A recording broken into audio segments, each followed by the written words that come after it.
Hello, everybody. Welcome to the Calling Within. Today I have lovely Jai Murari with me. Jai is a Bhakti Yoga practitioner. She's also a business founder, a lovely human being, and a wonderful friend. So Jai, welcome to the podcast. Great, thank you for that lovely introduction. It's great being here. It's going to be an exciting conversation. We're going to talk about all things Bhakti Yoga today, which is something I've explored as well with you, as you know. Yeah. So I suggest we go straight into it. And I'd love to just ask you who you are and what it is you do so that the listeners have more information. Yeah, sure. So my name is Jai Murari, and we met at a event space called Studio 108, which is dedicated to teaching Bhakti Yoga. So what do? It's hard to describe exactly what I do because I do a few different things, but I'm very much in the Bhakti Yoga scene. I've been in the past involved with organizing Bhakti events, especially like the introductory stage events. And when I'm not involved in Bhakti Yoga, like in the evenings, or what I'm doing during the day, is that I work in tech as a product manager, and I'm also exploring entrepreneurship. So I'm trying and testing different ideas. Amazing. And so I know you are a sort of devoted Bhakti Yoga practitioner, but before you kind of embarked on the Bhakti Yoga path, how did you start exploring spirituality and why did you settle on Bhakti Yoga specifically? Yeah. So to be honest, I kind of stumbled into it because I wasn't actually consciously exploring spirituality. I'd just graduated from university. I was like 24. My sister had started on the Bhakti Yoga path before me and moved to an ashram in Australia, in Melbourne. And I suppose that's how I stumbled into it. I went to spend some time with her and I got the exposure and I loved it. And that started me on the path. I also know you have a guru in your life, and he was kind of a big influence on you in pursuing and choosing this path. What is the importance of a guru in your life? So in the Bhakti Yoga path, it's really important to have a guru because the guru, I suppose, is your connection to the divine. They're your spiritual guide, and through their compassion, they can really, I suppose, unlock that spiritual spark within you so that you can experience spiritual happiness and advance in spirituality. How do you know that the guru is your guru? Because I know I heard a lot of stories about people looking and going through certain people and realizing that's actually not my guru. And then some people have this moment of, oh my God, this is my guru. I've been searching all my life. How did I not recognize them? How was this for you, the process of selecting and actually understanding, yes, this is my... So, yeah, I suppose it's a very personal experience and maybe it's different for everybody. And then there's sort of like my personal experience, and then there's, I suppose, like set recommendations of like understanding like guidelines to understand like who is a guru, first you have to understand who a guru is.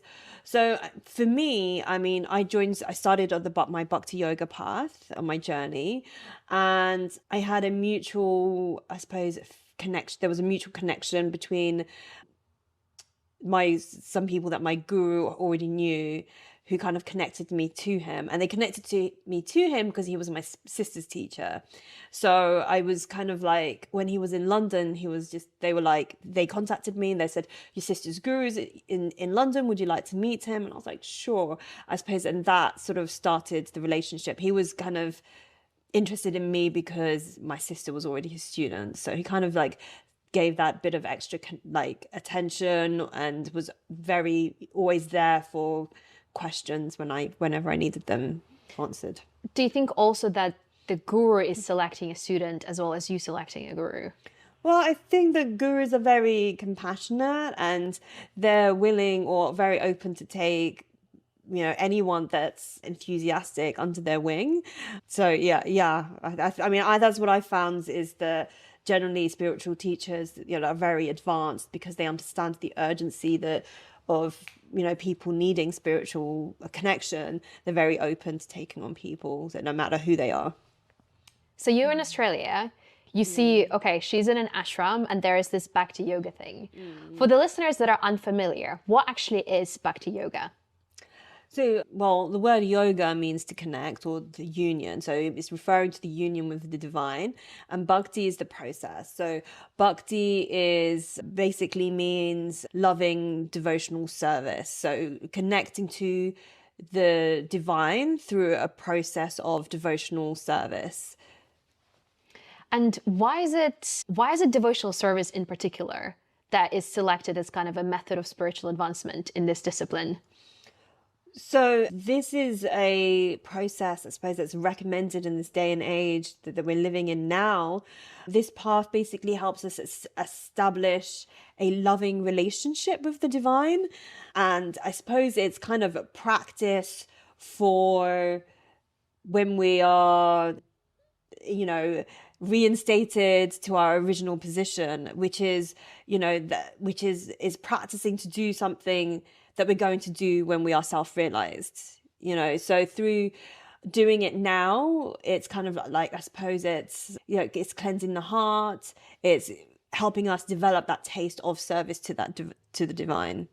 So because when you love somebody, you want to serve them. So when we talk about service or serving somebody, it seems like a bit of a low position to take. Nobody wants to be serving, right? Everybody wants to be like the one that's telling people what to do and being the leader. But this is like in Bhakti Yoga, we were taking a humble position, and it's actually a position that sparks happiness and gives joy. So it's kind of like logically, maybe because of our past experiences that we've already had, we might not want to have that kind of position. Everybody wants to get promoted at work and not be the person doing the menial, like, low tasks. But in the Bhakti Yoga path, this is like it's a great position to have. Wow, you said so many beautiful things, and I love this idea of serving out of love, because I feel like that's what kind of we do by default. If we have children, we're gonna serve them, or we're gonna take care of them. We're gonna take care and serve our elderly relatives, and we don't really do it like consciously. I think we have this primal instinct to serve out of love, and because we love those people, have this really strong bond with them, we automatically perform almost kind of a devotional service to them. We care for them, we say, thank you for taking care of us. And similar to, the kids, I think we're gonna, prime them and nurture them into entering the real world, but we don't do it consciously. It's like it's expected of us. Whereas here, when it comes to religion, God, the divine, we consciously go, okay, I'm going to serve selflessly this person or whatever, this deity, and it's going to be this connection that I'm going to cultivate by myself, as opposed to just fall, into some kind of service, that's defined by the society or defined by expectations or a family structure. So I think that's a very beautiful thing. Yeah. And I think it's difficult to describe, but I think it's just like, it's more like when you do it, then you understand the process and how it sparks joy and happiness. Because I think logically you're just like, if I clean the floor, how is it going to give me happiness? If I wash some dishes, how is that going to give me joy? But when you do it, because, like, I don't know, if you're like at a spiritual center, for example, or an ashram, and you're like cleaning the floor, doing these chopping vegetables, because it is so connected to the divine, and you're meditating on the divine, and the atmosphere is very spiritual, you experience something that you've never experienced before. It's not like, potentially it's not the same experience as like cleaning your home or cleaning your desk at work. It's very different. And so it's kind of like you have to experience it in order to understand it fully. How does the experience differ for people that are interested? For me, I just feel a joy from, within the heart, and it's kind of like unexplainable because you're doing very basic, simple things. And I think this experience is something that everybody's looking for, but everybody's looking for it in the wrong place, so we try so many different things to try and spark this joy from within the heart. And so it's something that everybody's searching for. But when I, tried Bhakti Yoga, I finally found it. Wow. Maybe you had some kind of connection in your past life to Bhakti Yoga, I wonder. Who knows? And So you keep mentioning the word divine. I just want to be very clear. What is divine in Bhakti Yoga?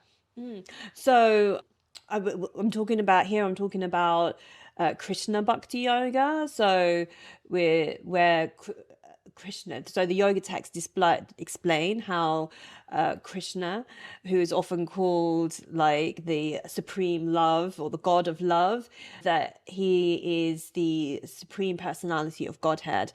By that I mean that he is the creator, he is the divine that sits within our heart, is always with us. His energy is surrounded, we're surrounded by his energy, and we can like learn to see, I suppose, his hand in our daily life. Wow. And the yoga text that you're referring to is the Bhagavad Gita. Yeah.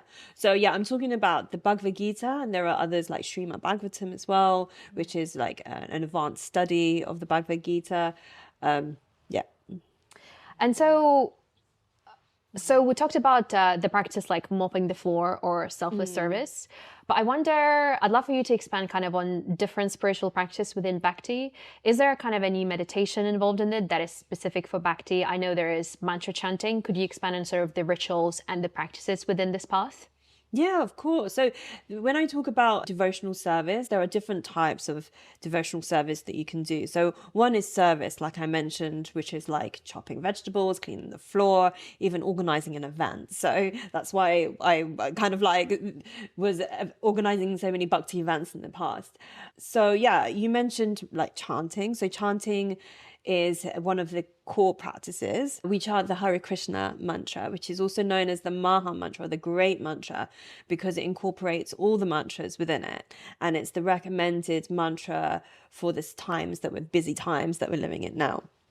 This mantra is a spiritual sound vibration, and it cleanses the heart. So we've, I suppose, had so many lives, and within those lives we have accumulated a lot of dirt within our hearts, So if we go out in the middle of London, we spend a day out in London, you come home and you feel dirty, like your hair might be greasy, and you've inhaled so much smoke, and that, you might be like sweaty from walking around so fast, and you have to, like cleanse yourself, externally cleanse yourself. So this mantra cleanses our mind and our hearts.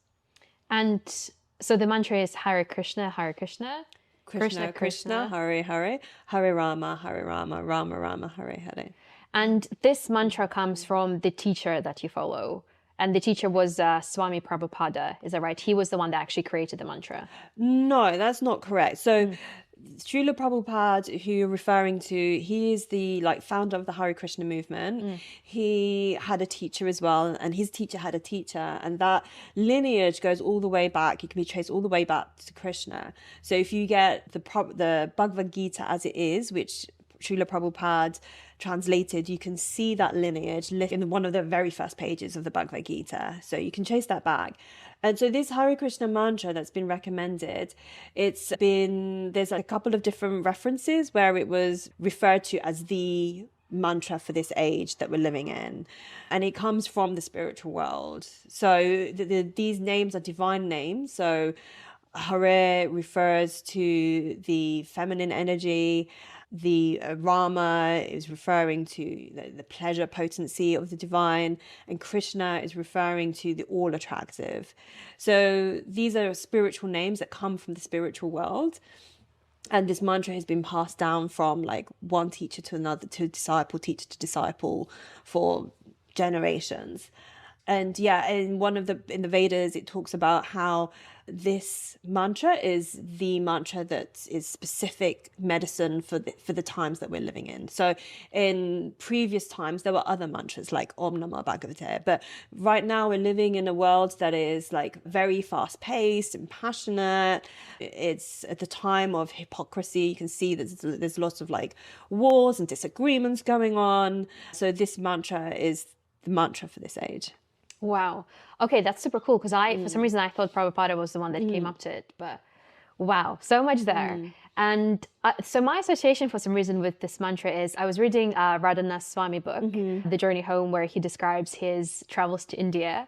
And I remember there was this one bit where he was meditating somewhere on the rock, like by the river, and the river sang this mantra, and he heard this mantra for the first time. Wow. Yeah. And I was like, whoa, that is just, it just sounds so surreal. You literally hear, he never knew this mantra, but the river just almost chanted this mantra, and that was his first introduction. And then obviously he became the sort of the monk within this community. And I was just like, one of the leaders in the community. Yeah, it's fascinating. It's insane. It's amazing. And so for people that are interested in actually practicing it, what is the practice of the mantra? Because there are some things like kirtan, there is japa, there's, I don't know, maybe you can just repeat it in the bathroom. What is the process? So there's two methods that you've just explained. So the first method is a personal meditation that you can do on a daily basis when you're at home.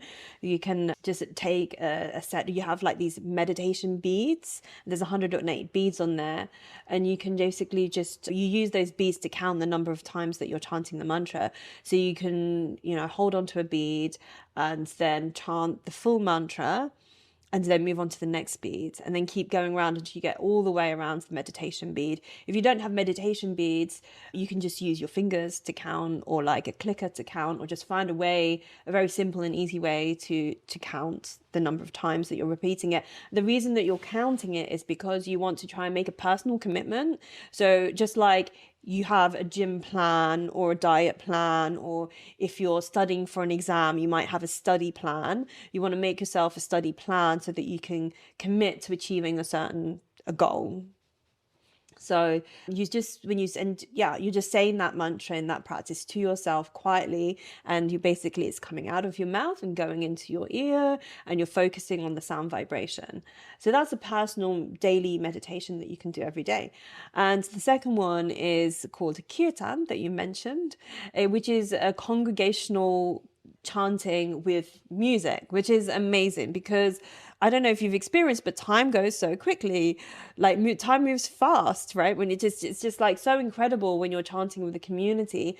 It's just, I suppose, like the power in numbers, that sort of association that you're getting with other people, that, spiritualizing the whole atmosphere, and you're in that atmosphere. Kirtans are incredible. Just from experience, you can just sense the energy in the room. And then when you chant together with people, you just feel so ecstatic. Yeah. Like sometimes it takes me a couple of minutes to get into it, maybe even a couple of chants. But then at the end of it, I'm like, wow, I'm just over the moon. Yeah. Like you can walk in and you're just like all over the place, and your mind's all over the place. And then, even feel like so anxious. And then by the end of the session, you're just so centered and grounded and like happy on the inside. I remember coming out of kirtan once in a yoga center, and I've met a couple of other yogis that were doing different things, and some of them came up to me and they were like, you look glowing, did it just come out of kirtan? I was like, yes, I did. Yeah. It's noticeable. Yeah. And it's amazing. So you mentioned like 108, like you count 108 times. So what is the significance of 108?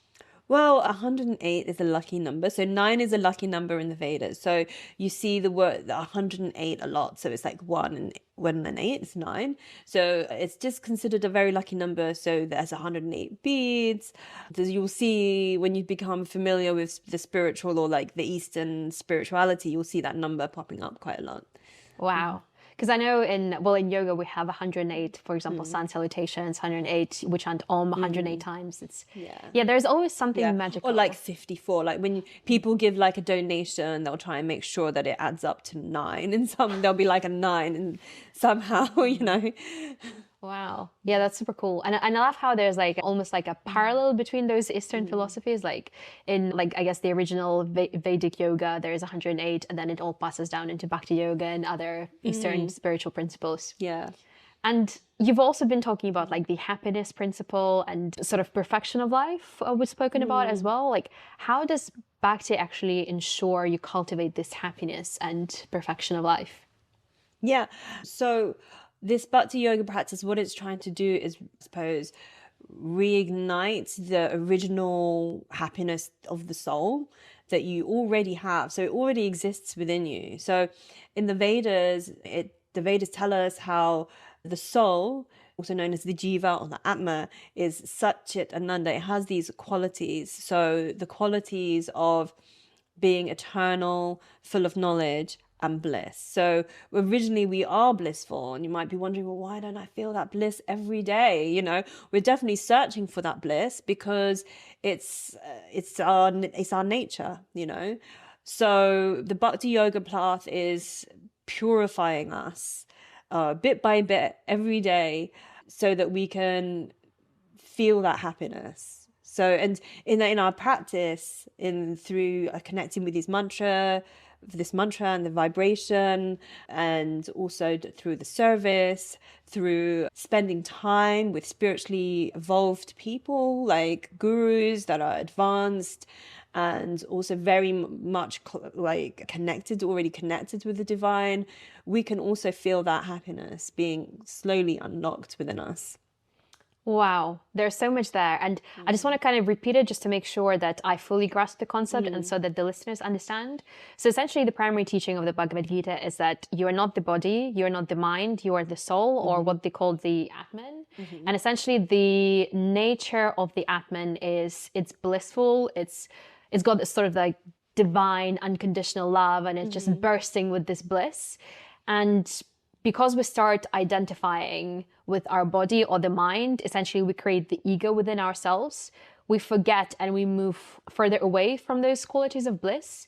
And essentially those practices are meant to unravel all those attachments and those egoic things that have taken us away from this bliss and get us back in touch with ourselves, our true selves, which is the Atman. Yeah, you've described it really well. Yeah, the us being here in this material atmosphere means that we are, I suppose, soaked by very temporary, or covered by very temporary conditioning. So this atmosphere that we're in, it makes us think that we are the body. You know, when we look in the mirror, we identify with ourselves, we identify with the ego, and so closely that we're convinced that we are these people, but in fact it's very temporary.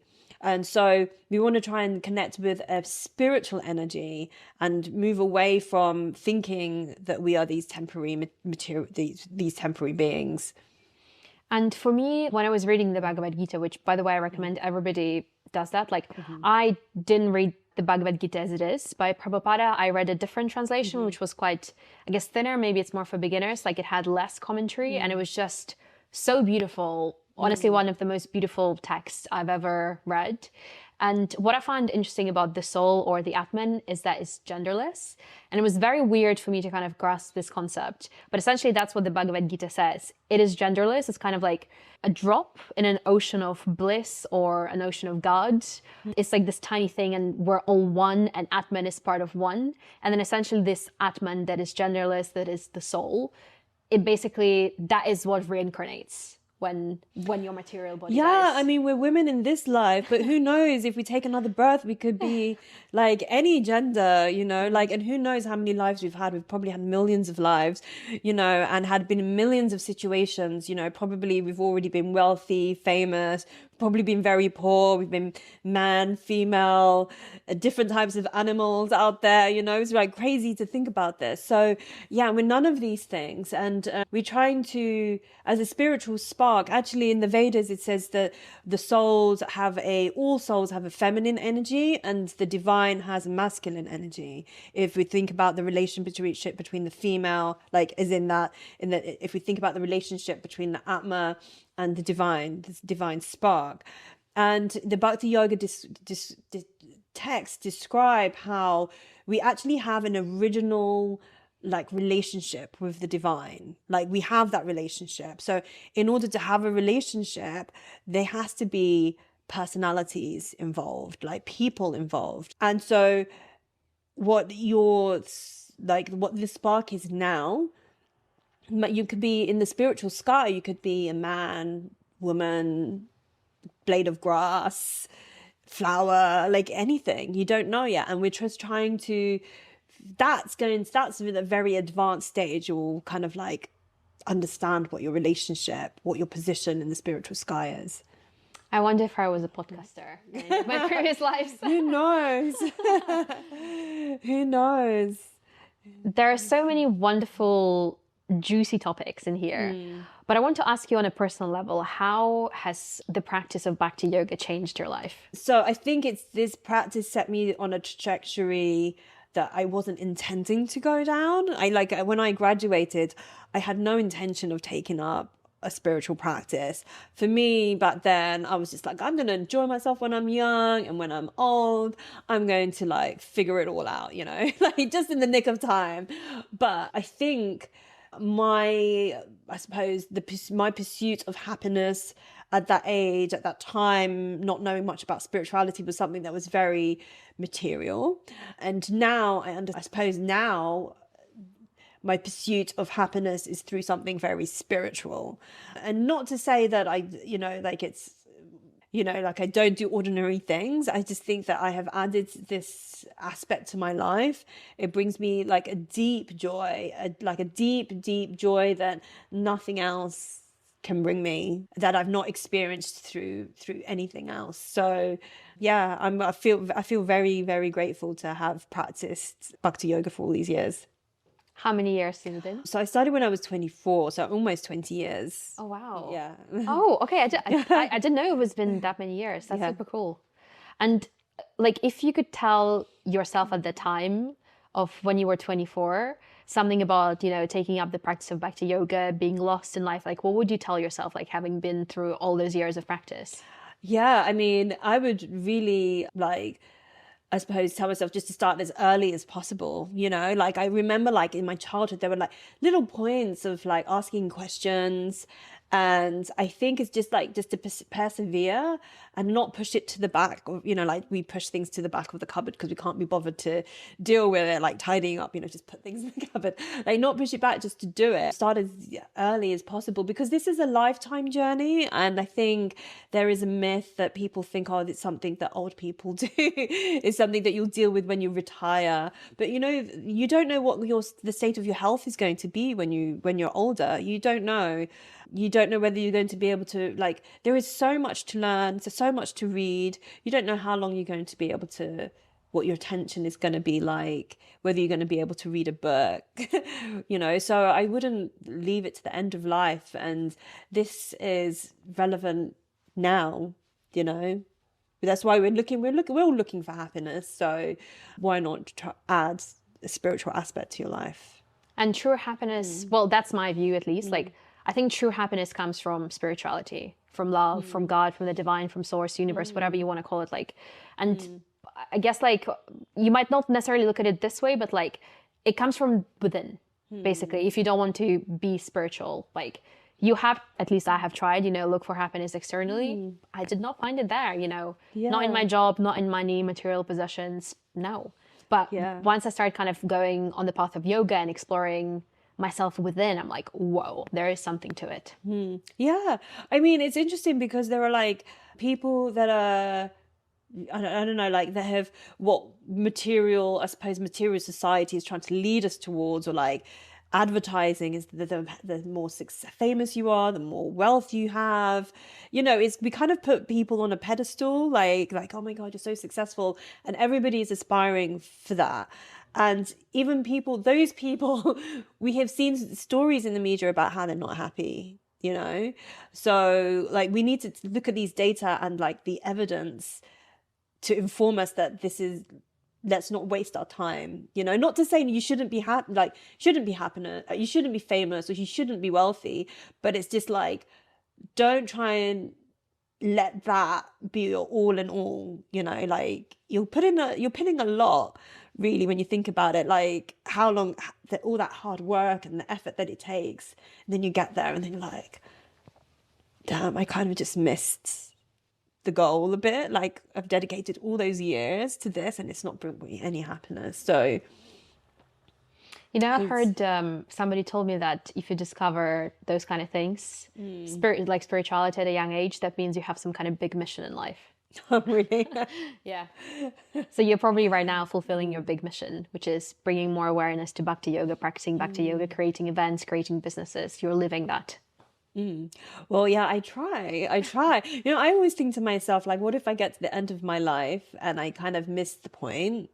Like, like we have, like in one sense, your whole life, if you make it to like 80, 90 years old, that's a long life. But at the same time, it's like very short. Like like the last 20 years have gone very, very quickly for me. And I'm just like, time is like, now I'm like, oh, time is running out. Like I've got so much to still do. So I just really think I remind myself, like, what do I want to have achieved when I'm 80? And I just think like, oh gosh, I don't want to be like miss the whole point and not really feel like I've put my all into spirituality when like like you have to think, our thinking is so short term when we're thinking about our careers and our jobs. And I suppose that's the main thing that like society seems to be pushing, is like, get your career in order because that's what's gonna like give you happiness, like figure out what your career is and have this amazing journey on your career. But it's just like, I just think that if you like we could easily miss the goal and purpose of life by putting all our attention onto that. And I just feel like I personally, when I think about the end of my life, I feel so like the thought just saddens me. Like I feel so sad, and I'm just like, that is a risk I do not want to take. I just want to put as much energy as I can into spirituality and the spiritual path, so that, because we need to advance, right? Like think about an athlete like that wants to win the Olympics. Like how much energy do they put into achieving that goal? Like self-realization is, I just don't think it's something to be taken lightly. Like if you really thinking about somebody becoming self-realized, think about how much effort you need to put in. Like it doesn't just happen. And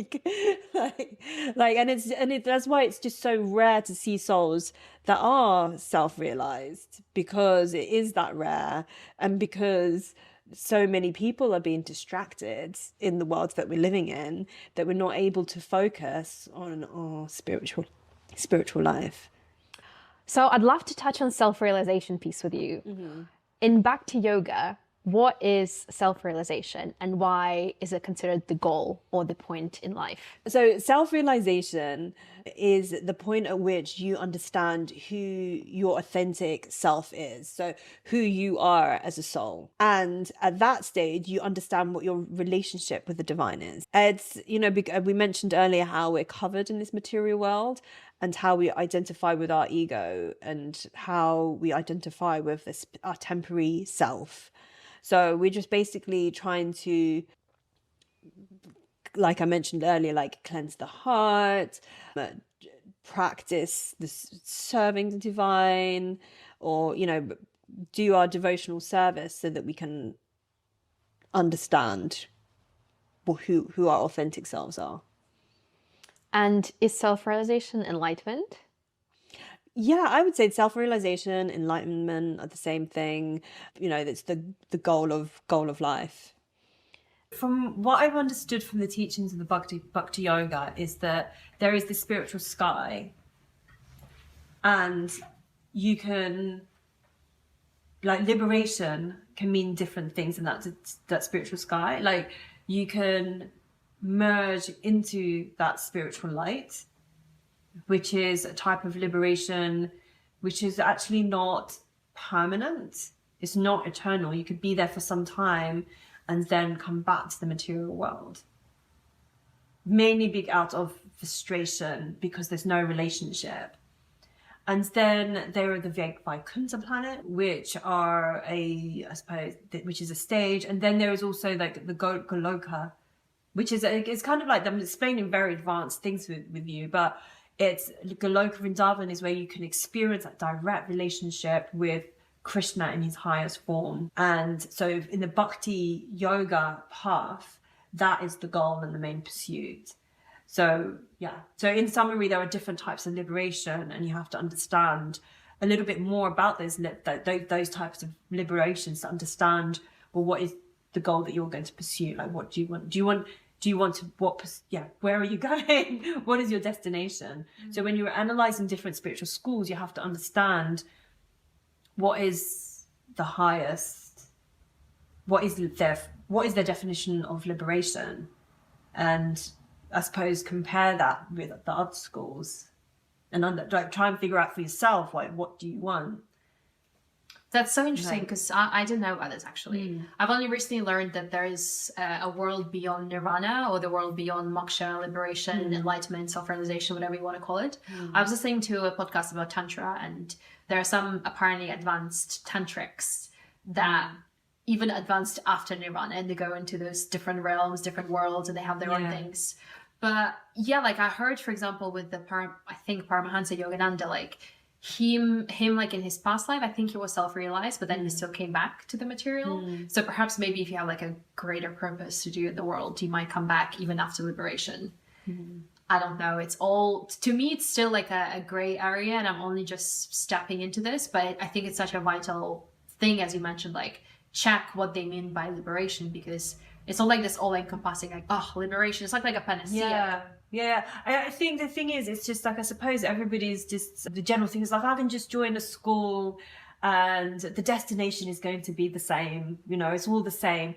And yes, the divine is the same, we call the sun that we see all over the world, it's translated differently, like, all over the world, or the name for mum is different, all over the world, but it's the same sun that we're looking at. But the sun also has light emanating from it. And there's different aspects of the sun. There's the surface of the sun. So this can be, I suppose, is an analogy of like different types of liberation, So it's the liberation of merging into the sky, merging into that light, which isn't permanent, but you can still experience happiness and bliss, but there's no relationship, so it's not permanent, and you can fall back into the material world. And then there's a Vaikuntha sky, there's Vaikuntha planets, where it's more like a mood of awe and reverence with the divine. And then there is the Goloka planet, whereas Krishna is in his original form, beautiful form of a blue boy, living a very simple life. It's very informal, and there's all these different types of relationships that you can have, loving relationships that you can have with Krishna, where you're kind of, I suppose, it's pleasing to him, and through pleasing Krishna, you automatically experience happiness and love and bliss. Wow. So a little complex and a little advanced, but I think it's just, the main point is just like there is this myth, or this kind of a misconception that liberation just is one type of liberation, and the Vedas explain, or if you look at the Bhakti text and read the Bhagavad Gita as it is, you'll learn about how there's different types of liberation. And in Bhakti Yoga, the effort that is, I guess, required to achieve self-realization, that would be your japa practice, so that is mantra chanting, and the selfless service. Yeah, it's japa practice, so chanting the Hare Krishna mantra, service, some kind of service, and also reading as well. So reading the Bhagavad Gita, reading the Srimad Bhagavatam, and the fourth one would be to spend time with people who are ideally with people who are self-realized as well, because through their grace and compassion, they will, I suppose it's like, through their grace and compassion, they can help us to cleanse ourselves from within. So like their prayers to the divine will help us to accelerate in our spiritual life.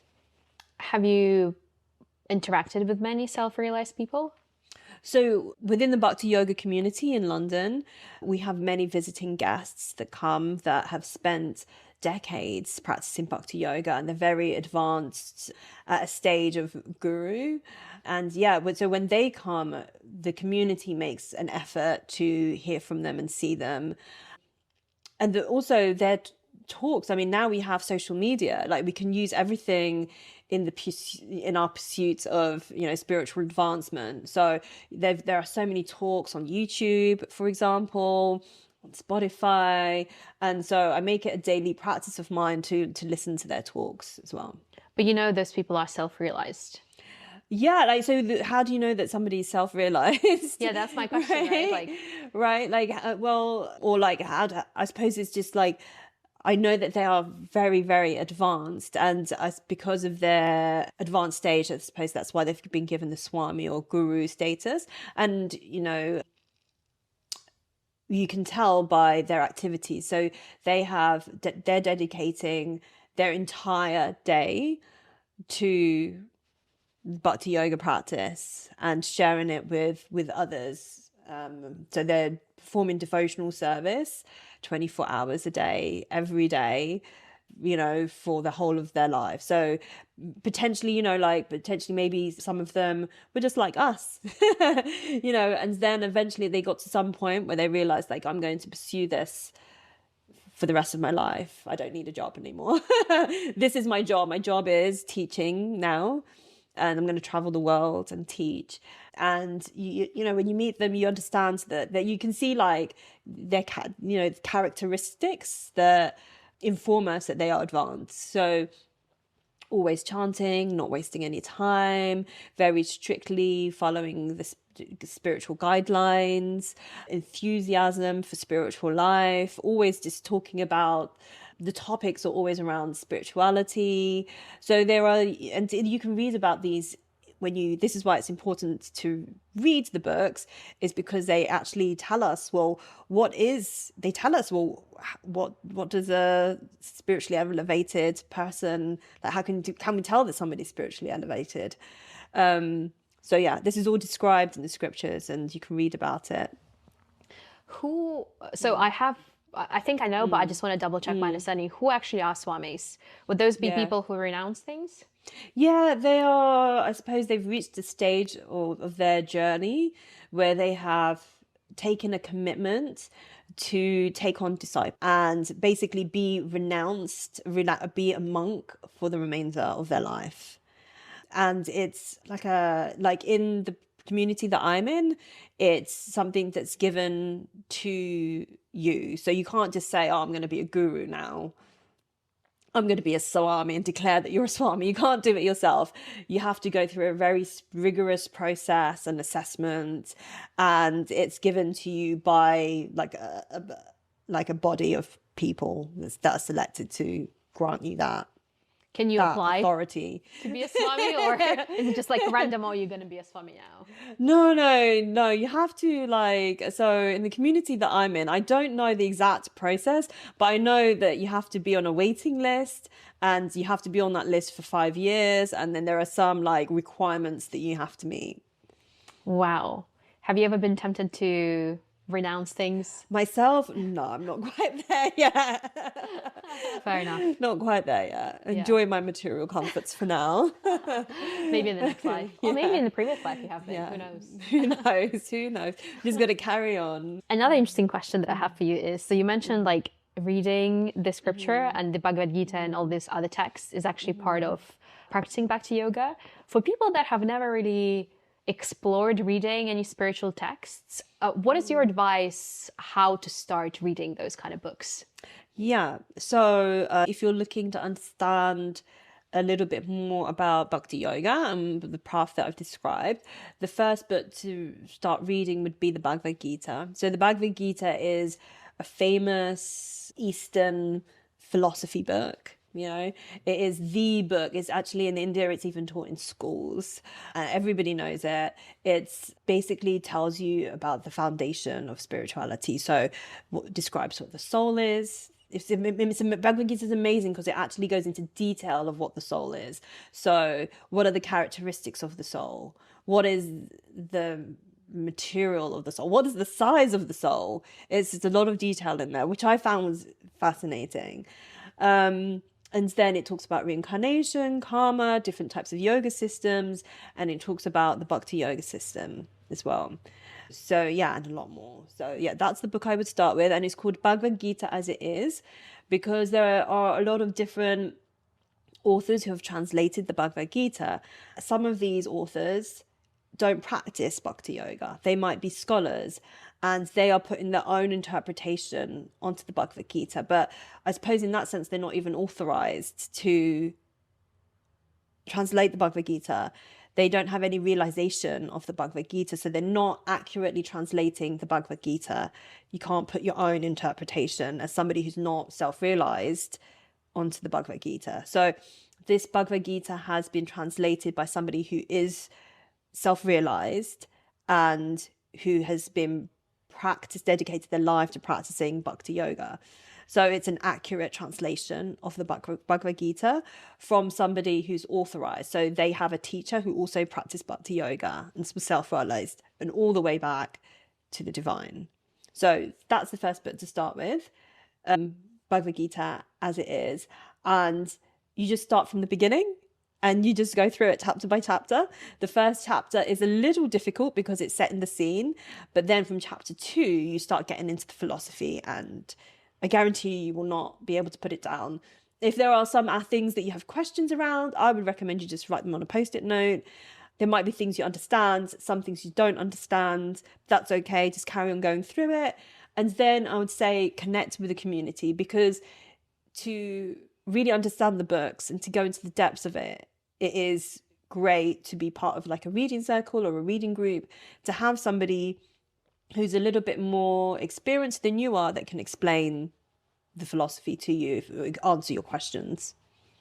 I would also add, just from kind of my understanding of things, like obviously Bhakti Yoga is, I guess, kind of the dominant school of yoga that is talked about in the Bhagavad Gita, but there are other like Jnana Yoga, I'm not sure how to say it. Jnana Yoga, Karma Yoga. Yeah, Raja Yoga. Yeah. And there are still translations by people that I believe are self-realized, but just from other kind of schools of philosophy. Yeah. So Prabhupada was the Bhakti Yoga kind of translator, but there are still other masters that have translated it. Yeah. So you just have to check who was their teacher and who was their teacher's teacher. So they should belong to a lineage. So there are lots of authorized Vedic lineages from different schools, but you just have to check that there is a lineage. Yeah. And the Vedas are a whole other set of books that predate the Bhagavad Gita. Yeah. And the Bhagavad Gita is not part of the Vedas. It's a different book. Yeah. So the Vedas would fill like an entire room and the philosophy is very highly advanced. And so what's happened is through the ages, they've been summarized into different books to help us understand the philosophy of the Vedas, basically. So the Bhagavad Gita, thankfully, has been summarized into a book that this is this big for us now, that you could actually read all the verses in like 2 hours, so that we could basically understand it. That's without the commentary. Yeah, without the commentary. The commentary is so I think I've got this book. I think it's about 1,000 pages, and most of it is the commentary. So there are verses that are originally written in Sanskrit, and then somebody translates them into English, and then the rest is the commentary. Yeah. And then luckily we have the commentary, so we can actually get more out of the verses and understand those verses and what they're talking about. Yeah. Is there anything else you wanted to touch on? So I suppose several times I mentioned Bhakti Yoga communities in London and how important it is to try and connect with these Bhakti Yoga communities to help you advance or help get that support that you need if you even if you just want to taste it or check it out, it's helpful to join with a community so you can fully experience what it's all about. So I just wanted to mention where you can find these communities. So first is Studio 108, where we met. That's in Holborn. The second one is Mantra Lounge in Covent Garden. They do Friday night mantra evenings, which are amazing, fully packed, about 50 people gathered in a small space, which is really nice. And now they've started a once a month community event to actually talk about literature, like the ones that we just discussed. And then finally at Om in Islington, they also have evenings where they're discussing philosophy, and they also have a Friday night mantra evening. So yeah, please check them out. Can I mention that you're the founder of Mantra Lounge? I did start it, many years ago now. So, but I'm not a part of it anymore. I do pop in every now and then, but there's a great team that have continued to carry on. I'd love to go. Yeah, I've never been. Yeah, we should go together. Yeah. And just from my own personal experience, I've been going to Studio 108 a lot a year before last, so 2022, and I've always loved it. Very interesting talks. The food is incredible. The food is vegan, but it's very good. I'm not vegan, and I can say it's very, very good. And yeah, just like for the spiritual folks, like community is vital. I would say not only just for the aspect like you can relate to people, but you meet so many people with so many interesting kind of paths and different takes, and you can recommend certain things to each other, and you can kind of bond together very easily. I found that because it's quite like a deep bond. You're just like spiritual folks, like, well, come on, let's be friends. Yeah, it's nice to find people that understand you. Like, I mean, when I started pursuing like this spiritual journey, I suppose I just come out of university and none of my friends were into it all. And I would just be like, come to this event, come to this event. And they were like, nah, and I thought they would all come because if it was like a club or a bar, like you know, like you want to take people when you enjoy something, you want to tell everybody about it. But like, no, this is something I realized that I had to just do on my own. But luckily, when I started going there, I very quickly made friends or found people that was kind of like starting their journey around the same time as me, and we clicked, and it just made it like so much easier. And just, you need that support, you know.